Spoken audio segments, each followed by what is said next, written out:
Тийм яг түрүүн цагдаагийн газрын дарагч гэсэн бас ярьж исэн. Энэ нөгөө 500 метртэй холбоотой хуулийн заалт маань хэрэгжихгүй байгаа. Тийм учраас энэ хуулиараа шийдэх ёстой асуудал маань хаан татаж болох уу, хэн татаж болох уу, хэн худалдаж авч болох вэ гэдэг асуудлыг шийдэх ёстой байсан гэж хараад байгаа байхгүй. Тэр утгаараа энэ хүний оролцоог нь басгачих, лангуун дорн зардгаа болиулчих. Тэр дэлгүүр дотор нь вендинг машин байг өөрийнхөө картаараа бид нар ч одоо нуцаа хүртэл хүн нээж болдгоо шүү дээ. Яг тэр шиг энэ технологийн туршилт, технологийн энэ хөгжлийг энэ ашиглаад зөвхөн насанд хүрсэн хүн худалдаа авалт хийж болдог. Энэ технологиг энэ хуулийн төсөлд нь суулгаад өгөөч гэдэг байдлаар л яриад байгаа, санал оруулаад байгаа.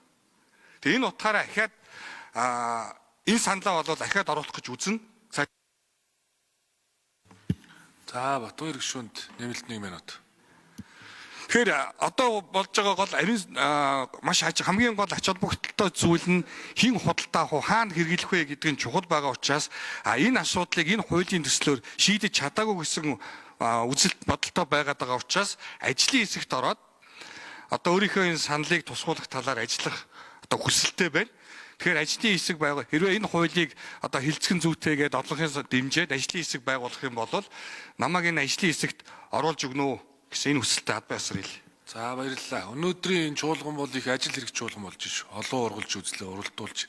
Номин Жимэг гишүүн нэмэлт хариулт өгнө.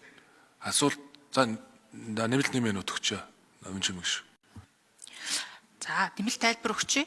Хаана хүнд зарахгүй асуудал бол хуулиар маань зохицуулсан байгаа. Би бас тэрийг түрүү тодорхойлсон баг. Зүгээр юу юм бэ л дээ хүүхдүүд угаасаа томоогүй хай бид нар фокус группийн судалгаа эдэр хийж үзсэн.